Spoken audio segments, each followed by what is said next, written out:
बिस्मिल्लाहिर्रहमानिर्रहीम। मैं हूं साजिद रिजवी। आप तमाम नाजरीन देख रहे हैं कामयाबी के रास्ते। अब तक इस प्रोग्राम में कई रास्ते आपको बता चुके हैं और आने वाले दिन में भी रास्तों के बारे में आपको जानकारी देते रहेंगे जो आपकी मंजिल तक पहुंचाने में आप तमाम की मदद करेगा। पिछले एपिसोड में अगर आपको याद हो, इससे पहले के भी एपिसोड में हम लोग ने सैनिक स्कूल्स के बारे में बात किया था। उसके बाद हम लोग ने 11-12 का जो एग्ज़ामिनेशन होता है, 10th बोर्ड का जो एग्ज़ामिनेशन होता है, उसके बारे में बात किया था। लेकिन अब जब आप पास आउट हो जाते हैं 12th के बाद, तो उसके बाद जो रास्ता निकल कर आता है यूनिवर्सिटीज़ का, सेंट्रल यूनिवर्सिटीज़ की तरफ भी आप जाते हैं और स्टेट लेवल की यूनिवर्सिटीज़ में भी आप जाते हैं एडमिशन लेने के लिए। आज के प्रोग्राम में हम लोग बात करेंगे सेंट्रल यूनिवर्सिटीज़ कौन कौन सी हैं, किस तरह से आप इसमें एडमिशन ले सकते हैं, कौन सा एंट्रेंस एग्ज़ाम आपको देना पड़ता है। इस पर बात करने के लिए सारी इन्फॉर्मेशन के साथ आइए हम मुलाकात करते हैं। जुड़ चुके हैं करियर काउंसलर मोटिवेटर जनाब SM Raza sir, faculty math सलन ब्रांच मुंबई से ताल्लुक़ रखते हैं। सबसे पहले उनसे मुलाकात करते हैं। अस्सलाम वालेकुम सर। वालेकुम अस्सलाम और तमाम स्टूडेंट और उनके पेरेंट्स को सलाम अर्ज़ करता हूँ जी। और इस प्रोग्राम में स्कूल के बाद कॉलेज और कॉलेज के बाद यूनिवर्सिटी की राह कैसी होगी, उस पर कैसे कदम आपको बढ़ाना है, उसके बारे में तमाम जानकारी जी। सेंट्रल यूनिवर्सिटीज़ और स्टेट यूनिवर्सिटीज़, ये सब में इतना ज़्यादा कन्फ्यूजन होता है सर, हमको पता नहीं चल पाता है क्योंकि नॉर्मली बहुत ज़्यादा इन्फॉर्मेशन इसके बारे में नहीं दी जाती है। तो आज के प्रोग्राम में हम लोग कोशिश ये करेंगे सर कि सेंट्रल यूनिवर्सिटीज़ के बारे में लोगों को बताया जाए कि इसमें किस तरह के कोर्सेज़ अवेलेबल हैं। तो सबसे पहला सवाल जो मैं आपके से पूछना चाहूँगा वो ये है कि सेंट्रल यूनिवर्सिटीज़ या टाइप्स ऑफ यूनिवर्सिटीज़ की अगर मैं बात करूँ तो किस तरह की यूनिवर्सिटीज़ होती हैं? छोटे एग्जाम्पल से, मिसाल से मैं वाज़ेह करना चाहता हूँ।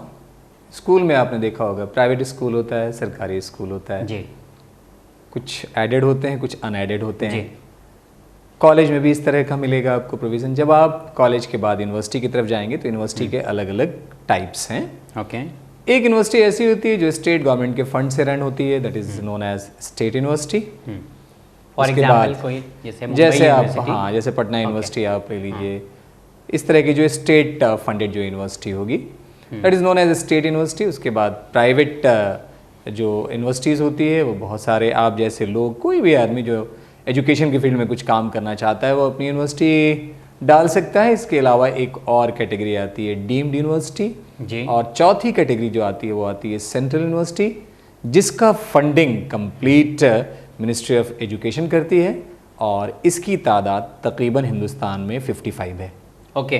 तो 55 यूनिवर्सिटीज़ हैं इंडिया में जी। तो हम ये जानना चाहेंगे कि सेंट्रल यूनिवर्सिटीज़ और स्टेट यूनिवर्सिटीज़ या प्राइवेट यूनिवर्सिटीज़ या डीम्ड यूनिवर्सिटीज़, इसमें बहुत ज़्यादा फ़र्क होता है या मतलब कुछ हल्का फुल्का ही मायने रखता है? कोई बहुत ज़्यादा फ़र्क नहीं है। हाँ, टेक्निकल फ़र्क ज़रूर है कि जो प्राइवेट यूनिवर्सिटीज़ होती हैं वो अपने कैंपसेस, अपने कंपनी, अपने बाहर कैंपसेस ओपन नहीं कर सकती हैं। सेंट्रल यूनिवर्सिटीज़ के कैंपस बाहर जा सकते हैं। जो स्टेट यूनिवर्सिटी है उससे एफिलिएटेड सारे कॉलेजेस बाहर जा सकते हैं, वो गवर्नमेंट के नॉर्म के अकॉर्डिंग। तो डिवीज़न कोर्सेज़ के बारे में जब आप देखेंगे तो कोर्सेज़ आपको तकरीबन यूनिवर्सिटीज़ में, चाहे वो किसी भी टाइप की यूनिवर्सिटीज़ हों, तकरीबन एक जैसे कोर्सेज आपको मिलेंगे। हाँ, ये ज़रूर है कि रिसर्च का जो प्रोग्राम होता है, PhD का प्रोग्राम होता है, वो मैक्सिमम यूनिवर्सिटीज़ में अवेलेबल नहीं होता है। लेकिन जो गवर्नमेंट वाली जितनी यूनिवर्सिटीज़ देखेंगे साजिद साहब, चाहे वो सेंट्रल यूनिवर्सिटी हो या स्टेट वाली यूनिवर्सिटी हो, उसमें आप PhD के प्रोग्राम्स ज़रूर पाएंगे। ओके। और जहाँ तक सेंट्रल यूनिवर्सिटी की बात आती है तो बड़े मशहूर इसमें नाम आप सुनेंगे। कुछ नाम आप बता दें जिससे वाज़ेह हो जाए कौन कौन सी सेंट्रल यूनिवर्सिटीज़ हैं। जी हाँ, सबसे पहले BHU का मैं नाम लूँगा, Banaras Hindu university, Aligarh Muslim university, Allahabad university, Jawaharlal Nehru university, Delhi university, Osmania university आप आ जाएँ। इसके बाद BR अम्बेडकर यूनिवर्सिटी आप आ जाएँ, मौलाना आज़ाद नेशनल उर्दू यूनिवर्सिटी आ जाएँ। इस तरह की यूनिवर्सिटीज़ जो हैं ये सारी सेंट्रल यूनिवर्सिटी हैं और मैंने बताया कि इस फहरिस्त में तकरीबन 55 नेम्स हैं। ओके, 55 नेम्स हैं। तो क्या इनमें से कुछ बेस्ट यूनिवर्सिटीज़ के आप नाम बता सकते हैं जिससे हम लोग तैयारी कर सके आने वाले दिन में कि एडमिशन लेना कैसे है इस यूनिवर्सिटी में? राइट। अब सेंट्रल यूनिवर्सिटी में कुछ यूनिवर्सिटी ऐसी होती हैं साजिद साहब जिनमें एडमिशन के लिए एक पर्टिकुलर टाइप का टेस्ट, जो आगे हम लोग इंशाल्लाह जिक्र करेंगे, CUCET, उस टेस्ट के थ्रू तकरीबन 15-16 सेंट्रल यूनिवर्सिटी 2020 में जो उन्होंने दाखिला लिया उस एंट्रेंस एग्जामिनेशन के थ्रू लिया और कुछ और भी 3-4 इंस्टीट्यूशन ने उस स्कोर को एक्सेप्ट किया। एग्जाम्पल ऐसे दे रहा हूँ, जैसे आपने सुना होगा कैट का IIMs जो होते हैं उसमें एडमिशन दाखिले के लिए आपको कैट का एंट्रेंस देना होता है जी। लेकिन कैट का स्कोर IIM के अलावा और दीगर इंस्टीट्यूट भी एक्सेप्ट करते हैं। तो उसी तरह से सेंट्रल यूनिवर्सिटी का एक पूल बना जिसमें 15-16 यूनिवर्सिटीज़ थी, उन्होंने मिल के अपने यहाँ जो प्रोग्राम्स हैं उनके कोर्सेज़ हैं उसमें दाखिले के लिए एक एंट्रेंस टेस्ट मुनक़िद किया और उसको मुनक़िद किया जयपुर सेंट्रल यूनिवर्सिटी ने, वही कंडक्टिंग बॉडी थी और उस एग्ज़ाम का उन्होंने नाम दिया था CUCET। तो कुछ नेम्स जैसे आपने बताया, तो CUCET के थ्रू जिन सेंट्रल यूनिवर्सिटीज़ ने दाखिला लिया उसका नाम मैं स्क्रीन पे शो कर रहा हूँ। ये वो नाम है सेंट्रल यूनिवर्सिटी के जो मैं टेलीविज़न स्क्रीन पे शो कर रहा हूँ। Central university of Andhra Pradesh, central university of Gujarat, central university of Haryana, central university of Jammu, central university of Jharkhand, central university of Karnataka, central university of Kashmir, central university of Kerala, central university of Odisha, central university of Rajasthan, central university of Punjab, central university of south Bihar, central university of Tamil Nadu और इसके अलावा Assam university, Baba Ghulam Shah और university, इसके अलावा doctor BR Ambedkar school of economics Bangalore में है। ये भी CUCET के थ्रू एडमिशन देता है अपने यहाँ। इसके अलावा Khallikote university Berhampur and Sardar Patel university of police security and criminal justice Jodhpur. तो ये 18 वो प्रीमियर इंस्टीट्यूशन हैं या सेंट्रल यूनिवर्सिटीज़ हैं जहाँ का दाखिला CUCET के थ्रू हुआ। बाकी जो रिमेनिंग सेंट्रल यूनिवर्सिटीज़ हैं 55 में से अगर इनको आप हटा दें तो वहाँ पे एडमिशन के लिए अभी भी मार्क्स या उनका अपना सेपरेट टेस्ट मुनक़िद होता है। सर, आपने सेंट्रल यूनिवर्सिटीज़ के कुछ नाम लिए जहाँ पर हम एडमिशन ले सकते हैं। एक छोटा सा सवाल मैं यहाँ पर ऐड करना चाहूँगा कि अभी तो हम लोग जो ये जानते हैं कि मेडिकल और इंजीनियरिंग फील्ड में जाने के लिए एंट्रेंस एग्ज़ाम देना पड़ता है जी। और नॉर्मली क्या होता है कि हमारे एरिया का जो बेस्ट कॉलेज होता है 12th के बाद हम वहाँ पे एडमिशन ले सकते हैं। तो फिर हमें जो है मतलब आसानी से हमें एडमिशन मिल जाता है हमारे एरिया के जो बेस्ट कॉलेज होते हैं। तो हमें सेंट्रल यूनिवर्सिटीज़ की तरफ जाने की क्या ज़रूरत है? इंसान की ज़िंदगी से जुड़ा हुआ सवाल आपने रखा है जी। हमें खाना खाना है तो सबसे उम्दा, पहनना है तो उम्दा, तो अगर पढ़ाई भी करनी है तो उम्दा इंस्टीट्यूट से ही करना है जी। और जाहिर सी बात है कि उनकी लिस्ट अगर आप देखेंगे तो वो हमेशा प्रायोरिटी लिस्ट में बच्चों की होती हैं और वो टॉप। तो ये जितने सारे इंस्टीट्यूशंस जो सेंट्रल यूनिवर्सिटीज़ का जिनको दर्जा मिला हुआ है या इसके अलावा जैसे मेडिकल साइंसेस के बारे में एम्स का एक जो मुकाम है, इंजीनियरिंग में जो IITs का जो मुकाम है, लॉ में जो नेशनल लॉ यूनिवर्सिटीज़ का मुकाम है, तो हर बच्चे की कोशिश ये होती है कि अगर मुझे कोई पर्टिकुलर कोर्स करना है तो मुझे ऐसे ही प्रीमियर इंस्टीट्यूशन में पहुंचना है। और उसकी साफ वजह है कि वहाँ जाने के लिए आपके अंदर एक टैलेंट, आपका मार्क्स, आपके अंदर पोटेंशियल होना चाहिए, तभी आप वहाँ पहुँच पाएंगे। जब वहाँ पहुँचेंगे तो आपके जैसे होनहार बच्चे वहाँ होंगे और जब अच्छे बच्चों के दरमियान में आप जाएंगे तो आपका ओवरऑल डेवलपमेंट होगा, आपकी पर्सनालिटी उभर के आएगी, ऐसी आएगी कि प्लेसमेंट में आपको कोई प्रॉब्लम नहीं होगी। हाँ, वैसे सर देखा जाए तो जो हमारे इस एरिया के कॉलेजेस होते हैं अगर उसमें एडमिशन मिल जाता है जी तो उसमें भी तो वही पढ़ाई होती है ना, और सेंट्रल यूनिवर्सिटीज़ में भी वही पढ़ाई होगी। फॉर एग्जांपल अगर हम BA ऑप्ट करते हैं जी तो BSc ऑप्ट करते हैं जी मान लीजिए, जी तो वो तो हमारे कॉलेज में भी है। जी तो हाँ। सेंट्रल यूनिवर्सिटीज़ में जाके BA करके और फिर एंट्रेंस एग्जाम दे के इतनी परेशानियों का सामना क्या करने की ज़रूरत है, क्यों करने की ज़रूरत है? जी एकदम बहुत एक नफ्सियाती सवाल आपका है और इस तरह के सवाल बच्चे भी, पढ़ाई तो कोई अलग होगी नहीं, एकदम यहाँ नहीं, पर अलग है वहाँ पर अलग है। सिलेबस जो आपका होगा वो सिलेबस तो एज पर आपको UGC जो आपको देगी उस सिलेबस को आपको फॉलो करना पड़ेगा और वैसी सिलेबस के अकॉर्डिंग आपको बढ़ना पड़ेगा। लेकिन अल्टीमेटली बात कहाँ आके ठहरती है, जब आप अच्छे कॉलेज में पहुँचते हैं तो वहाँ टीचिंग स्टाफ, वहाँ का लैब, वहाँ की सारी सहूलियात, वहाँ कैंपस सिलेक्शन और सबसे अहम बात जो वहाँ बच्चे पहुँचे हैं उनका लेबल, क्योंकि जो अच्छे बच्चे होते हैं प्रीमियर इंस्टीट्यूशन में उन्हीं का एडमिशन पॉसिबल हो पाता है। तो इतनी सारी अच्छी चीज़ें एक जगह तभी आपको मिलेंगी जब वो इंस्टीट्यूशन अपने आप में प्रीमियर होगा। तो आपका कहने का मतलब है मेडिकल इंजीनियरिंग के साथ साथ BA BCom BSc के लिए भी ये एंट्रेंस एग्जाम देना चाहिए, एकदम देना चाहिए, एडमिशन के लिए एकदम देना चाहिए। आज तक तो हम में से बहुत सारे ऐसे लोग हैं जो डायरेक्ट एडमिशन ले लेते हैं, एंट्रेंस एग्जाम की जरूरत नहीं रहती BA BCom BSc के लिए। जी अब आप महसूस करें साजिद साहब, आज से 2-3 साल कबल का मामला लें, आप दिल्ली यूनिवर्सिटी में एक कॉलेज है SRCC, जी, जहां बीकॉम ऑनर्स की कट ऑफ, पहली कट ऑफ 98% से अबव जाती है। तो 98%? यस, वो भी बीकॉम के लिए, बीकॉम ऑनर्स के लिए। तो मैं वही कहना चाह रहा हूं यहाँ पे, आप महसूस करें कि जब कट ऑफ ज़्यादा जा रही है, इसका मतलब वहाँ जो बच्चे पहुंचेंगे, जाहिर से बात है वो सारे अच्छे बच्चे पहुंचेंगे, पूरे ऑल ओवर इंडिया से जो ज़्यादा मार्क्स लेके आए हैं वैसे बच्चे पहुंचेंगे। और जब क्लास में अच्छे बच्चे होंगे तो क्लास का एटमॉस्फेयर भी बहुत इलेक्ट्रीफाइड होगा, टीचर का लेवल ऑफ टीचिंग भी बहुत हाई होगा, और वहाँ पर जो चीज़ें डेवलप होंगी डेफिनेटली दीगर कॉलेज से कहीं ज़्यादा बेटर होंगी। ओके, तो चलिए अब एक और अहम सवाल जो मैं आपसे करना चाहूँगा कि कौन कौन से कोर्सेज सेंट्रल यूनिवर्सिटीज़ के ज़रिए किए जा सकते हैं? यूनिवर्सिटी का जैसे ही नाम लिया जाए तो आपके जहन में एक चीज़ आती है, हायर एजुकेशन। जी, लेकिन अब ज़माना बदल रहा है।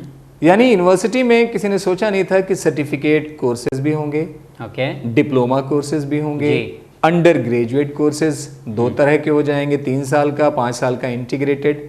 पोस्ट ग्रेजुएशन का प्रोग्राम तो यूनिवर्सिटी में पहले से ही होता है जी, एंड रिसर्च का जो प्रोग्राम है वो भी पहले से ऑलरेडी यूनिवर्सिटीज में होता है। लेकिन यहाँ जो तब्दीली आई है वो ये आई है, सर्टिफिकेट कोर्स आपको मिलने जा रहा है, वहाँ पे डिप्लोमा कोर्सेज आपको मिलने जा रहे हैं, अंडर ग्रेजुएट कोर्सेज 3 साल के और 5 साल का इंटीग्रेटेड प्रोग्राम भी मिल रहा है। ओके, पीजी एंड रिसर्च पहले से था और अब भी है। ओके, तो मतलब आप ये कहना चाह रहे हैं सेंट्रल यूनिवर्सिटीज़ में सर्टिफिकेट कोर्स से लेके रिसर्च तक के कोर्स अवेलेबल हैं? जी हाँ, तो मैं और चाहता हूँ जी, इसमें एक और एडिशन जो कहूँगा साजिद साहब, वो उस प्रोग्राम में आपने बहुत ज़्यादा स्ट्रेस दे के बच्चों के सामने ये बात रखी थी, वोकेशनल कोर्स जो कि आपको स्किल्ड करते हैं वक्त की रिक्वायरमेंट के अकॉर्डिंग। सेंट्रल यूनिवर्सिटीज़ में BVOC के प्रोग्राम्स भी आ गए हैं। तो अगर आपको वोकेशनल स्टडीज़ में अपने आप को आगे बढ़ाना है तब भी आप सेंट्रल यूनिवर्सिटीज़ का बेहतरीन एक ऑप्शन आपके सामने निकल के आ रहा है। तो जैसा आपने कहा कि 55 सेंट्रल यूनिवर्सिटीज़ हैं जी, तो क्या तकरीबन सारी यूनिवर्सिटीज़ में जो है सर्टिफिकेट कोर्स, वोकेशनल कोर्स और मतलब इस तरह के कोर्स अवेलेबल हैं? सब जगह पे नहीं होगा साजिद साहब, लेकिन हाँ ऑलमोस्ट आप देखेंगे जैसे रिक्वायरमेंट होती है, रिक्वायरमेंट के अकॉर्डिंग उस तरह के कोर्सेज डेवलप कर लिए जाते हैं। अच्छा, पहले एक चीज़ और आप देखें कि इंजीनियरिंग का जो कोर्सेज 4 साल का बीटेक और 2 साल का जो एमटेक प्रोग्राम होता था साजिद साहब, वो सिर्फ इंजीनियरिंग कॉलेज में आपको मिलता था। लेकिन सेंट्रल यूनिवर्सिटी में 4 साल का बीटेक प्रोग्राम भी आ गया है और 2 साल का एमटेक यानी इंजीनियरिंग का शोबा भी सेंट्रल यूनिवर्सिटी के साथ अटैच हो चुका है। ओके, तो अगर आपका जेई में सिलेक्शन नहीं होता, IITs में अगर आप नहीं पहुंच पाते हैं तो आप सेंट्रल यूनिवर्सिटी को ऑप्ट करके वहां से 4 साल का इंजीनियरिंग और अगर आप चाहें तो 4 साल प्लस 2 साल का इंटीग्रेटेड एमटेक प्रोग्राम या 2 साल का बीटेक के बाद 2 साल का एमटेक प्रोग्राम भी आप वहां से ज्वाइन कर सकते हैं। ओके, तो ये कैटेगरी थी जो कोर्सेज आप सेंट्रल यूनिवर्सिटी से कर सकते हैं। सर, हम चाह रहे हैं कि हमारे व्यूवर्स को आप बताएं कि कौन कौन से कोर्सेज हैं, मतलब कोर्सेज के नाम बताएं सर। जी, अब देखिए कोर्सेज में हम स्टार्ट करते हैं तो सबसे पहले हम आ जाते हैं सर्टिफिकेट कोर्स पे। ओके, जनरली क्या होता है कि आजकल आपने देखा होगा ब्यूटी पार्लर या इस तरह की जो लेडीज़ होती हैं अपने यहाँ अपने घर में भी इस तरह का काम शुरू कर लेती हैं और शॉर्ट ड्यूरेशन में एक अच्छी इनकम उनके पास आने लगती है। तो एक बेहतरीन ट्रेंड आप देखें सर्टिफिकेट कोर्स सेंट्रल यूनिवर्सिटी के कुछ सेंट्रल यूनिवर्सिटीज़ में ये अवेलेबल है। ब्यूटिफिकेशन का आप 3 महीने, 6 महीने, 9 महीने का सर्टिफिकेट कोर्स करके आप अपने आप ये कोर्स आसानी से किया जा सकता है। शायद इसके लिए कोई एंट्रेंस एग्जाम भी है? जी हाँ, नहीं, इसके लिए एंट्रेंस एग्जाम डायरेक्टली आप एडमिशन ले सकते हैं और उसमें आपको जो सर्टिफिकेट कोर्स होता है उसमें 10-12 आपको होना है और एटलीस्ट 50% आपके मार्क्स होने चाहिए। तो आप ये कोर्स एक सर्टिफाइड आप हो जाएंगे ब्यूटिशियन, तो वो काम आप वहाँ से कर सकते हैं और बहुत नॉमिनल इनकी फीस होगी। उसके बाद हम आ जाते हैं डिप्लोमा में।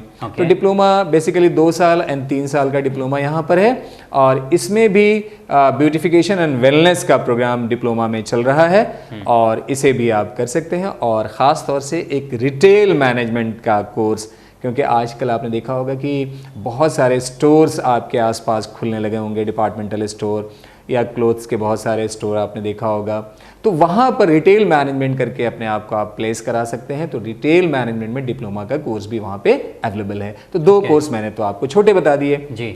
अब इसके बाद हम आते हैं Sajid sahab undergraduate programme. Undergraduate programme में 3 साल का, जैसे आपने देखा होगा कॉमनली कॉलेज में BA, BSc, BCom होता है। अब इसके अलावा BA, BSc, BCom के अलावा आप बायोटेक्नोलॉजी की तरफ निकलें, माइक्रोबायोलॉजी की तरफ निकल जाएं, BBA की तरफ निकल जाएं, बैचलर इन सोशल वेलफेयर की तरफ आप निकल जाएं, बैचलर इन टूरिज्म की तरफ चले जाएं। तो इस तरह के 3 साल के बैचलर कोर्स भी यहाँ पे डिज़ाइन किए गए हैं और साथ साथ 4 साल का इंजीनियरिंग भी यहाँ पे डिज़ाइन किया गया है, जिसमें जो ब्रांचेस हैं जनरली उसमें IT है, इलेक्ट्रॉनिक्स एंड कम्युनिकेशन है, कंप्यूटर साइंस इंजीनियरिंग है, इस तरह की फील्ड में इंजीनियरिंग भी कराई जा रही है सेंट्रल यूनिवर्सिटी में। तो जैसे आपने अभी इंजीनियरिंग के बारे में बताया, जी, तो क्या उसके लिए कोई और एंट्रेंस एग्जाम है या जो हमारा JEE मेंस होता है उसके जरिए एडमिशन होता है? JEE मेंस के थ्रू आप NITs वगैरह में, IITs में जा सकते हैं, बिट्स सेट के थ्रू बिट्स में जा सकते हैं। ये जो सेंट्रल यूनिवर्सिटी में जो इंजीनियरिंग के डिपार्टमेंट हैं, इनमें दाखिले के लिए आपको जो इनका एंट्रेंस है उसके थ्रू आपको जाना होगा। तो वहाँ भी ये ऑप्शन आपके सामने निकल के आ रहा है और कुछ सेंट्रल यूनिवर्सिटीज़ मेंस के स्कोर को भी एक्सेप्ट करती हैं। अगर आप चाहें तो उस स्कोर के तहत भी आप जाके वहाँ पे अप्लाई करके एडमिशन ले सकते हैं। चलिए, ये जो कोर्सेज आपने बताया है, ये कोर्सेज तो ठीक हैं जी, लेकिन इनके अलावा बेस्ट कोर्स अगर मैं बात करूँ या यूनिक कोर्स अगर मैं बात करूँ जी, और या स्पेशलाइजेशन की अगर मैं बात करूँ, तो कौन कौन से कोर्सेज हैं आपकी नज़र में जो ये यूनिवर्सिटी में बहुत अच्छे हैं? इसमें एक कोर्स रख के और फिर 2 यहाँ पे जो इंस्टीट्यूशन है जो इसमें इंक्लूड है उनके बारे में मैं डिस्कस करता हूँ। जो फेमस हैं। जी, ओके। अब देखिए साजिद साहब, MCA के बारे में हम लोगों ने प्रोग्राम किया था, जी, मास्टर इन कंप्यूटर एप्लीकेशन। उसके बारे में हमने बताया था कि मिनिमम आपको BSc होना है, मैथ्स एक सब्जेक्ट के तौर पे आपका, या फिजिक्स होना चाहिए। उसके बाद तब आप एंट्रेंस देते हैं और 3 साल का MCA करते हैं।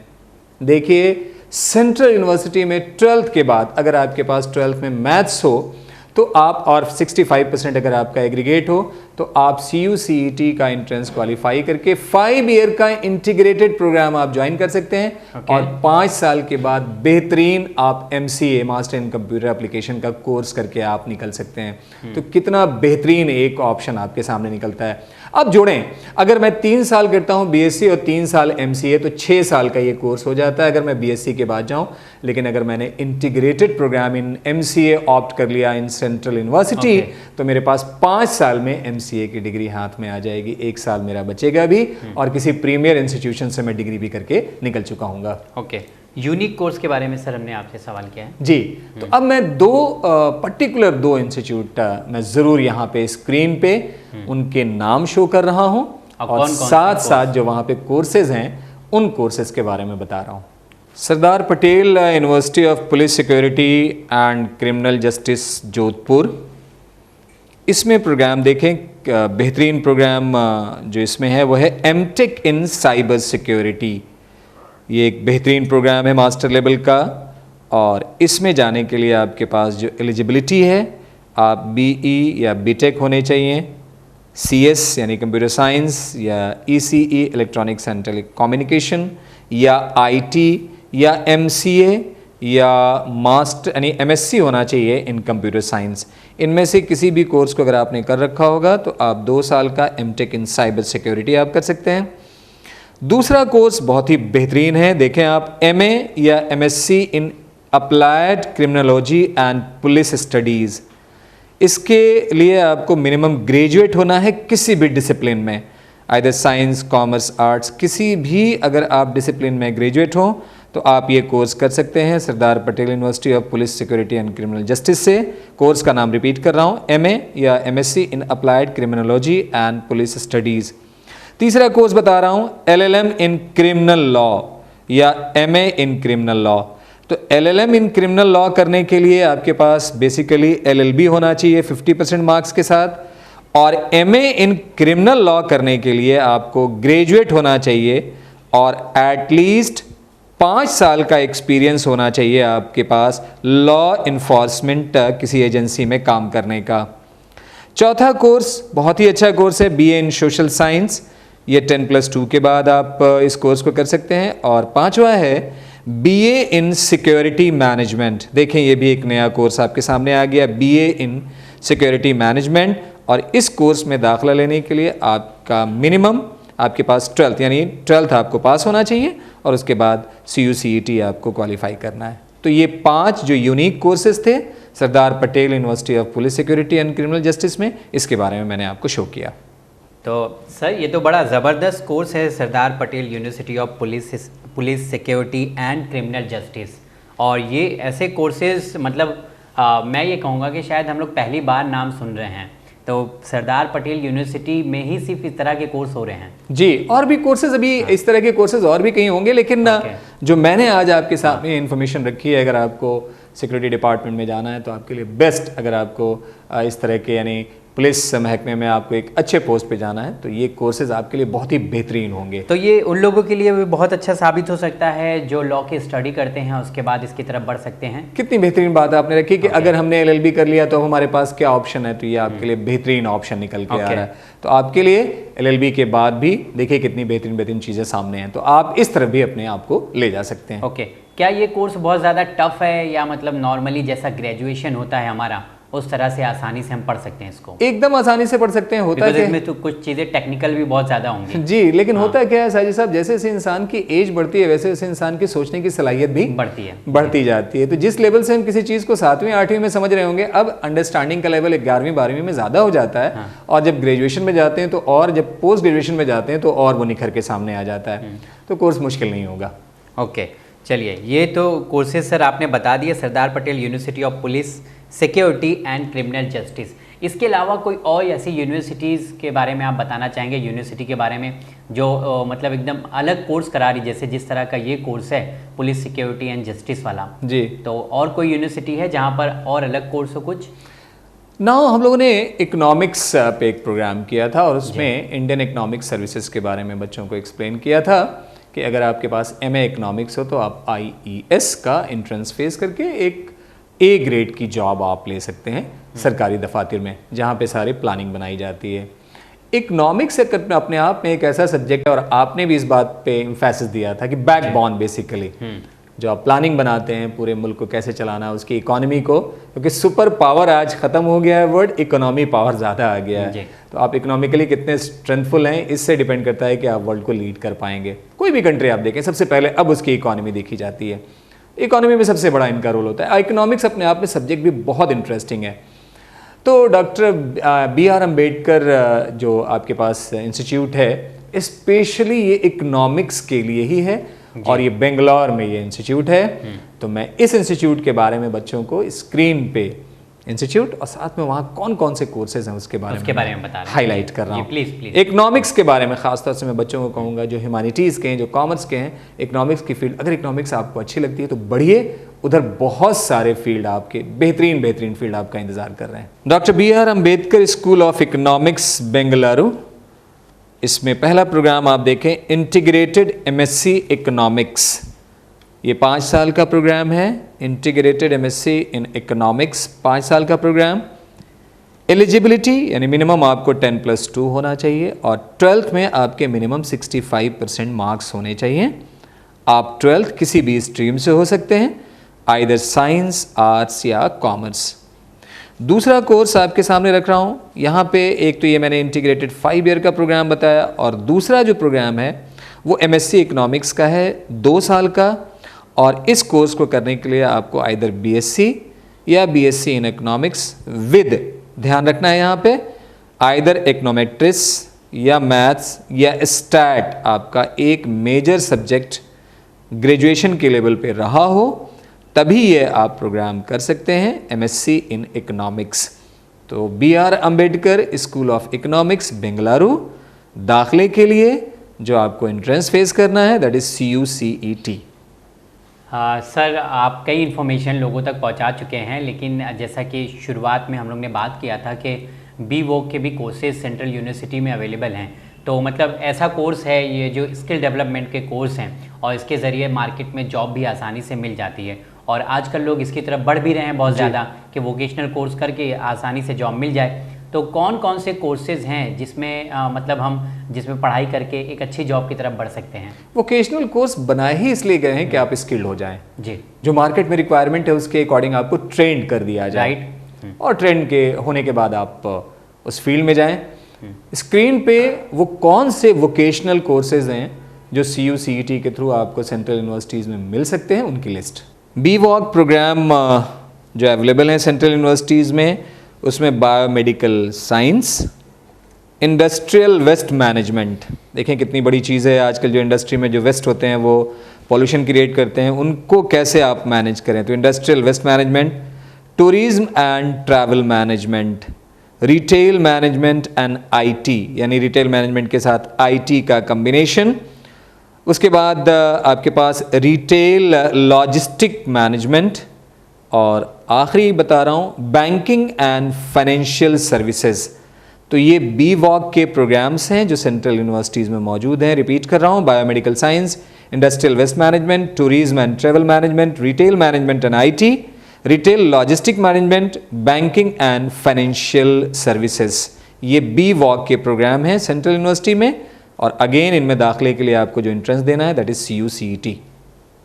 सर इससे पहले आपने बताया था कि बी वॉक की वैल्यू बहुत है, लेकिन मैं ये जानना चाहता हूँ क्योंकि अभी भी कुछ ऐसे लोग हैं वो प्रीफर ये करते हैं कि ग्रेजुएशन किया जाए, जबकि बी वॉक भी एक ग्रेजुएशन ही है, राइट? या बैचलर। तो इसके फायदे हैं जी, क्यों नहीं है। और आप खुद सोचें कि जिस कोर्स को सेंट्रल यूनिवर्सिटी में लॉन्च किया गया है, तो उस कोर्स के लिए क्या सोचना है फिर आपको जी।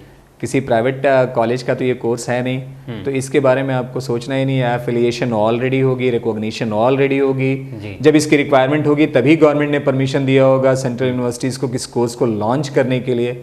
तो this is need of the time basically. Okay, और इसके लिए वही एंट्रेंस एग्जाम देना है, CUCET आपको देना है। CUCET का, जी CET का। जी। ओके, ये एग्जाम भी मतलब 12th की तैयारी के बाद आप देके बी वॉक की तरफ बढ़ सकते हैं। या ऑफ कोर्स 12th आप किसी भी स्ट्रीम से हो, बी वॉक का कोर्स आप ज्वाइन कर सकते हैं। एंट्रेंस आप फेस कीजिएगा CUCET, उसमें आपकी रैंक आएगी, अपने रैंक के अकॉर्डिंग आप कोई भी अच्छी सेंट्रल यूनिवर्सिटी जो आपके आसपास की होगी उसको आप ऑप्ट कीजिएगा, और ऑप्ट करने के बाद अपनी ज़िंदगी की शुरुआत कीजिए आप उस फील्ड में।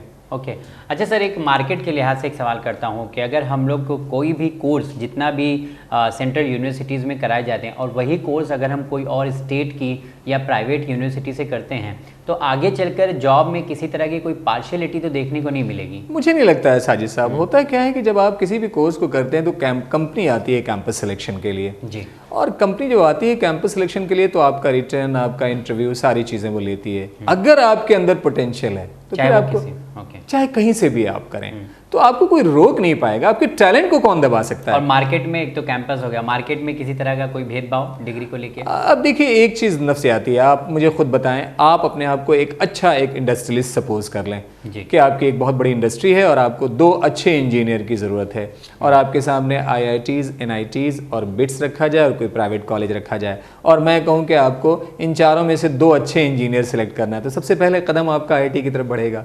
अगर वहाँ नहीं मिलेंगे बच्चे तो आपको NIT में जाना होगा, वहीं नहीं होगा तो बिट्सेट में आप जाएंगे, बिट्स पिलानी में जाएंगे, उसके बाद तब आप प्राइवेट कॉलेज की तरफ कदम बढ़ाएंगे। तो ये जाहिर सी बात है कि कोई भी प्रीमियर इंस्टीट्यूशन है, किसी को भी जब कैंपस सिलेक्शन करना होता है तो सबसे पहले कदम उसका उसी तरफ बढ़ता है। इसीलिए तो वहाँ एडमिशन टफ होता है, इसीलिए तो आपको मेहनत करना है, इसीलिए तो वहाँ पहुँचने के लिए आपको जी तोड़ एक प्लानिंग के साथ जी तोड़ मेहनत करनी है, तभी वहाँ पर आपको सीट मिल पाएगी। और वंस अगर आप वहाँ पहुँच गए, किसी अच्छे इंस्टीट्यूट में आप पहुँच गए, तो फिर आपके लिए आगे बढ़ने में कोई परेशानी नहीं है। ओके, चलिए सर, बहुत बहुत शुक्रिया, आपने काफ़ी इन्फॉर्मेशन सेंट्रल यूनिवर्सिटी के बारे में बता दिया है। मैं चाहता हूँ जाते जाते बच्चों को बोलें कि इसकी तैयारी क्यों करें और कैसे करेंगे, अगले एपिसोड में हम लोग बताएंगे। जी हाँ, और आपके लिए सेंट्रल यूनिवर्सिटी में जैसे हमने बताया, अलीगढ़ पे तो हम लोगों ने बहुत सारे प्रोग्राम्स किए, पूरा एक एक कोर्स वहाँ का डिटेल किया। जामिया मिलिया इस्लामिया पे भी हम लोगों ने प्रोग्राम किया, उसके सारे कोर्सेज हम लोगों ने डिटेल किया। JNU के बारे में भी हम लोगों ने बताया था, जो लैंग्वेज के वहाँ प्रोग्राम्स हैं उसका भी हम लोगों ने डिटेल आपके सामने प्रोग्राम किया है। तो इतने सारे प्रीमियर इंस्टीट्यूशन हैं, बस वहाँ पहुँचने के लिए एक ही शर्त है कि आप अपने आप को उसके लायक बना लें। चलिए, बहुत शुक्रिया सर।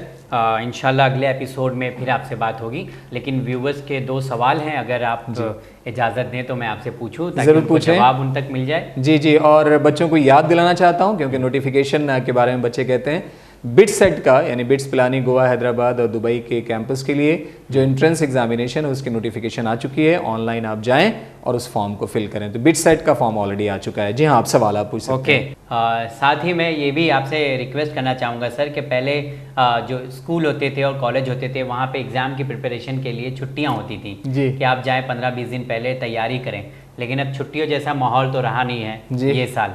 तकरीबन पूरे साल ही एक तरह का हम लोगों ने मतलब छुट्टी मनाई है, घर पे बैठे हैं। तो उन लोगों से अब कहेंगे कि कुछ 15-20 दिन बचे हैं, एग्ज़ाम कहीं पे स्टार्ट हो चुके हैं और कहीं पे होने वाले हैं जी। तो उसकी तैयारी जमकर करें। ज़रूर, और एकदम ध्यान रखें क्योंकि 10th बोर्ड और 12th बोर्ड आपको ज़िंदगी में एक बार देना है। ओके तो काफ़ी एक्यूरेसी के साथ। ओके चलिए, सलामुअलैकुम। वालेकुम अस्सलाम। ये सवाल मकबूल शेख का है, BTech mechanical engineering, Visakhapatnam, Andhra Pradesh से। जी ये कह रहे हैं कि preparing for UPSC CDS OTA. जी। ठीक है, मेरी एज जो है 24 ईयर है। जनाब, मैं जानना चाहता हूँ कि ऐसे कौन सी फील्ड चूज़ करूँ अगर मैं सीडीएस ओटीए में क्वालिफाई नहीं होता हूँ, क्योंकि ये मेरा आखिरी अटैम्प्ट है। देखिए, आखिरी अटैम्प्ट है तो पूरी एनर्जी के साथ आप लगें जी। और कभी सोचे ही मत, एग्ज़ाम में जाने के पहले रिजल्ट नहीं सोचना है। किसी भी एंट्रेंस में जाने के पहले एक ही बात ध्यान में रखना है कि वो एंट्रेंस कितना बेहतरीन तरीके से मैं दे पाऊँ। हाँ, रिजल्ट के बारे में, आखिरी साल है जी, रिजल्ट के बारे में अभी आप मत सोचें। रिजल्ट सोच के इंसान हमेशा परेशानी होता है। पहले आपको अच्छी तरह से एग्ज़ाम देना है और रिजल्ट उस एग्ज़ाम के जो आपके जो पेपर जैसा होगा उसका बाई प्रोडक्ट आपका रिजल्ट होगा। तो प्रोडक्ट के बारे में पहले मत सोचें, पहले आप पेड़ लगाएं, यानी पहले एग्ज़ाम दें, फल तो अपने आप आपको मिलेगा। और ये आखिरी अटैम्प्ट है, पूरी एनर्जी के साथ आप लग जाए, इंशाल्लाह हो सकता है आपका ये सक्सेसफुल अटैम्प्ट हो जाए। रास्ते अभी जैसे मैंने आपको बताया, सरदार पटेल जो आपका इंस्टीट्यूट, अगर आपने बीटेक किया हुआ है तो आप वहाँ से देखें। साइबर सिक्योरिटी का आप 2 साल का मास्टर्स करके बेहतरीन आप अपनी लाइफ को आगे ले जा सकते हैं। एक तो कोर्स ही हो जाएगा। इसके अलावा आपके पास बहुत अच्छा नेट एग्जामिनेशन आप दे सकते हैं। नेट आप क्वालिफाई करके आगे कहीं बेहतरीन आप निकलें और आपके पास कोर्सेज, उसके बाद भी बहुत सारे एमटेक अच्छे आईआईटीज़ वगैरह से आप कर सकते हैं। पीएसयूज़ के आप एग्ज़ाम दे सकते हैं। और क्योंकि हमने देखा है साजिद साहब कि जो बच्चे बीटेक हो जाते हैं तो क्योंकि वो ग्रेजुएट हो चुके होते हैं तो बैंक पीओ भी वो दे रहे होते हैं, यूपीएससी सिविल सर्विसेज भी वो दे रहे होते हैं। तो इस तरह के एंट्रेंस की भी तैयारी अगर आप चाहें तो पैरेलल आप कर सकते हैं। तो ऑल इंडिया इंजीनियरिंग लेवल का भी कोई एग्जाम होता है? या ऑफ कोर्स होता है। जैसे मैंने बताया आपको, पीएसयूज एंड जो आपका एमटेक के लिए जो एंट्रेंस एग्जामिनेशन होता है वो एग्जामिनेशन, नेट एग्जामिनेशन आप दें और उस एग्जामिनेशन को क्वालिफाई करके बेहतरीन कहीं आईआईटी से आप एमटेक कर लें। उसके बाद तो ऑप्शन ही ऑप्शन है, अगर चाहें तो रिसर्च कर लें।